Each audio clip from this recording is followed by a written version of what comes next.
Assalamu alaikum 10th class. This is our lecture number 3 of biology subject, and today our topic is air passageway, or you can say that we have started the topic gaseous exchange in humans.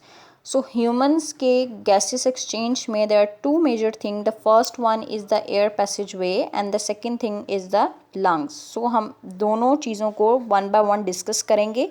And today our topic is air passageway, कि कैसे air body में enter होगी और कैसे कौन सी air body में enter होगी. Remember oxygen.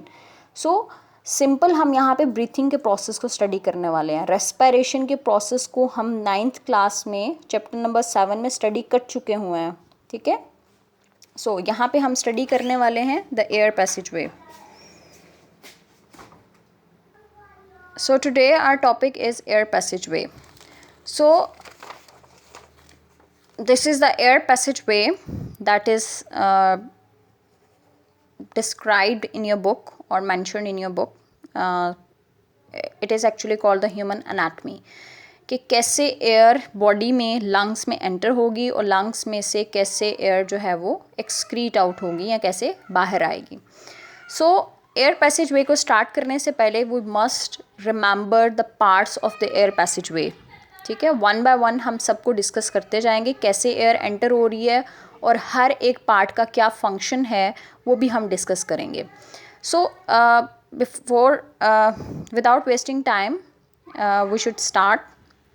So the first thing what we have to do, we have to inhale oxygen. ठीक है. हम ऑक्सीजन को इनहेल करते हैं. किसके थ्रू इनहेल कर रहे हैं? With the help of the two things. The first one, या तो हम माउथ के थ्रू, माउथ को हम ओरल कैविटी बोल रहे हैं, और with the help of the nose. Nose में जो आपको दो पोर्स नज़र आ रहे हैं जिसके थ्रू एयर एंटर होती है into the nose, and that is called the nostrils. ठीक है. सो दो मेथड्स हैं और दो ओपनिंग्स हैं जिसके थ्रू एयर एंटर होगी इनटू द ह्यूमन बॉडी और वी इनहेल द ऑक्सीजन. सो किसके थ्रू एंटर हो रही है? इनटू द नॉस्ट्रल्स और द ओरल कैविटी. अब जैसे ही एयर नॉस्ट्रल्स के थ्रू एंटर होगी या ओरल कैविटी में एंटर होगी, from the nostrils the air will enter into a cavity that is called nasal cavity. ठीक है. नॉस्ट्रल्स हैं, नोज़ की कैविटी है, so that is called the nasal cavity. So nasal cavity से, oral cavity से जो oxygen है it will enter into the last portion of the mouth that is called pharynx. ठीक है. फेरिंग्स में एंटर होगी. अब फेरिंग्स से next we have the two tubes. Pharynx तक तो एक ही ओपनिंग थी जो कि बॉडी में एंटर हो रही है. नेक्स्ट जो हम अगर हम मिरर में देखें तो हमें नज़र आ रही होती है, बट थोड़ा सा नीचे जाके it is divided into the to. ठीक है. सिंपल फेरिंग्स तक तो एक ओपनिंग है, बट नीचे जाके वो एक ओपनिंग दो में डिवाइड हो गई हुई है. One tube is for the air and second tube is for the food. So अगर हम खाना खा रहे हैं तो खाना इस ट्यूब में आएगा, दैट इज़ कॉल्ड एसोफेगस, जो कि आपने डाइजेस्टिव सिस्टम में पढ़ा था. And the first tube is called the trachea, जिसमें क्या होगी? एयर एंटर होगी. ये फेरिंग्स हैं. ठीक है. फेरिंग्स से एयर कहाँ एंटर होनी थी? Into the larynx. ठीक है. Larynx, this portion is called larynx. इतना जो पोर्शन है इसको हम नाम देते हैं लेरिंग्स का. लेरिंग्स का जो फर्स्ट पार्ट है, अगर मैं इस लेरिंग्स के भी इतने पोर्शन की बात कर रही हूँ जो कि मैंने बॉक्स में हाईलाइट किया है, सो इस पोर्शन को मैं नाम दे रही हूँ ग्लॉटस का. और ग्लॉटस का जो पहला, and glottis is covered with the, अगर ये ग्लॉटस है तो glottis is covered with the flap and that flap is called epiglottis. Consider कर लें, if we are taking meal, अगर हम खाना खा रहे हैं और फूड ने एंटर होना है तो सबसे पहले क्या पर्पस होगा कि we prevent the entry of the food into the air passageway, कि हमारा खाना जो है वो एयर पैसेजवे में एंटर ना हो. अब इस चीज़ को प्रिवेंट कैसे कर रहे हैं? प्रिवेंट कर रहे हैं with the help of the flap, cartilaginous flap that is called epiglottis. So जैसे ही फूड एंटर होगी, एपिग्लॉटस जो कि पहले इस पोजीशन में है, लेस हॉरिजॉन्टल इस पोजीशन में है, ओपन है, लाइक दिस ओपन है. जैसे ही फूड एंटर होगी this will cover the larynx और द ग्लॉटस, ग्लॉटस को क्या कर देगा, कवर कर देगा, सो दैट कि फूड खाना जो है वो आपका डायरेक्टली यहाँ पे एंटर ना हो, चांसेस बहुत कम हो और आपके पास खाना जो है वो एसोफेगस में एंटर हो जाए।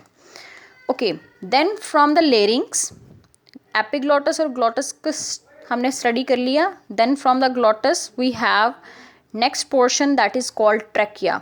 अगर कुर्बानी के बाद जब हम रेस्पिरेटरी सिस्टम को रिमूव करते हैं वी हैव लंग्स, और लंग्स जो हैं वो क्या, एक वाइट कलर का पाइप आपको नज़र आता है ट्रांसल्यूसेंट सा, और जिसके अंदर कुछ कार्टिलेजिनस रिंग से नज़र आ रहे होते हैं आपको, and that is called trachea, जहाँ से एयर लंग्स तक जा रही है। सो लेरिंग से next onward we have trachea. Trachea में क्या है, कार्टिलेजिनस सी शेप रिंग है हाफ, इस तरह से रिंग्स होते हैं, कार्टिलेज के ही बने होते हैं। इसका पर्पस क्या होता है, पर्पस इसका ये होता है हमारे पास कि हमारा ट्रैकिया जो है वो कोलैप्स ना हो समहाउ। अगर एयर नहीं भी है ट्रैकिया में तो क्या हो, हमारे अगर ये सी रिंग्स ना होते, अगर इसमें एयर नहीं थी तो हमारा ट्रैकिया जो है वो कोलैप्स हो जाता। कोलैप्स का मतलब है श्रिंक हो जाता। इस चीज़ को ओपन रखने के लिए हमारे पास क्या प्रेजेंट है, सी शेप रिंग्स इस फॉर्म में जो है वो प्रेजेंट है, सो दैट कि हमारा विंड पाइप हमेशा ओपन रहे, एयर एनी टाइम जो है वो यहाँ पे एंटर भी हो सके और वो लीव भी हो सके। ठीक है, then from the trachea before entering into the lungs, trachea is divided into the two tubes and that is called bronchi. Bronchi है, bronchi ultimately when entered into the lungs, lungs के अंदर जब enter होंगे it will divide and redivide. जैसे आपके पास plant की roots होती हैं वैसे ही ये डिवाइड और रीडिवाइड होंगे और अल्टीमेटली आपके पास क्या बना देंगे, a very fine tubes and that is called bronchioles. क्या नाम देंगे उन्हें, ब्रोंक्यूल्स का। और ब्रोंक्यूल्स के एंड पे हमें क्या मिलता है, we have a bunch of air sacs. ठीक है, हमारे पास क्या मिलता है हमें, एल्वियोलाई। एल्वियोलाई को आप कंसीडर स्टडी करने के लिए जस्ट कंसीडर अ बैलून। ठीक है, बैलून जिसमें आपने एयर फिल की हुई है, सिमिलर लाइक बिल्कुल वैसा ही अब हमारे बॉडी में ब्रोंक्यूल्स के एंड पे एयर सैक्स प्रेजेंट है, यानी ये आप इस चीज़ को आप कंसीडर कर सकते हो, it is a bunch of the balloons जिसमें आपने एयर फिल की हुई है। काफ़ी सारे बैलून्स हैं, उन सबको आपने इकट्ठा टाई किया हुआ है, बांधा हुआ है और उन सब के अंदर एयर भी फिल्ड है। So that is called alveoli. So alveoli क्या है, that is a structural and the functional unit of human passage way. So this was the whole air passage. So इसमें से जो आपकी बुक में जो चीज़ें मज़ीद इसके साथ डिस्कस्ड हैं, सो अगर मैं एक क्विकली ओवरव्यू दूँ with the air passageway, so क्या होगा, ऑक्सीजन एंटर हुई है with the help of the nostrils and the oral cavity into the nasal cavity, and then from the nasal cavity into the pharynx, pharynx से वो कहाँ गई है, into the ग्लॉटस, ग्लॉटस से वो एंटर हुई है इनटू द ट्रैकिया, ट्रैकिया से वो ब्रोंकाई में, ब्रोंकाई से वो नेक्स्ट अल्टीमेटली ब्रोंक्यूल्स, ब्रोंक्यूल्स के बाद वो कहाँ चली गई है, इनटू द एल्वियोलाई। यहाँ पे क्या आई थी हमारे पास, ऑक्सीजन। अब हमें क्या करना है, लंग्स में क्या है, कार्बन डाइऑक्साइड, हमारे ब्लड में क्या थी, कार्बन डाइऑक्साइड। हमें इनहेल ऑफ द ऑक्सीजन करते हैं, exhale of the carbon dioxide. अब हमें कार्बन डाइऑक्साइड बाहर निकालनी है। सो जिस पैसेज से ऑक्सीजन एंटर हुई थी उसी पैसेज से कार्बन डाइऑक्साइड बाहर चली जाएगी। लाइक एल्वियोलाई से कार्बन डाइऑक्साइड कहाँ एंटर होगी, इनटू द ब्रोंक्यूल्स, ब्रोंक्यूल से bronchi, then we have trachea, glottis, pharynx, pharynx के थ्रू या तो वो nasal into the nasal cavity, nasal cavity में आएगी तो नॉस्ट्रल्स के थ्रू हम कार्बन डाइऑक्साइड को एक्सक्रीट आउट कर देंगे। अगर वो ओरल कैविटी में आ रही है तो हम अपने माउथ के थ्रू उसको एक्सक्रीट आउट कर देंगे। This whole lecture is just about the parts.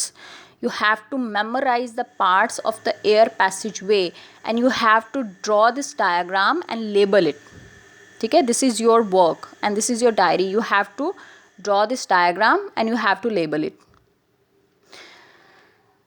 And along with that you have to do the reading of the page number 5 and the page number 6 before lungs. ठीक है, आपको page number 5 और page number 6 को read out करना है, just reading करनी है। You don't have to learn it, आपको इसको लर्न नहीं करना, जस्ट आपको इसकी रीडिंग करनी है। और रीडिंग करने के बाद in the next lecture we in detail हम हर पार्ट के फंक्शन को डिस्कस करेंगे. Okay class, thank you. That's all for today. We'll meet you in the next lecture. Thank you.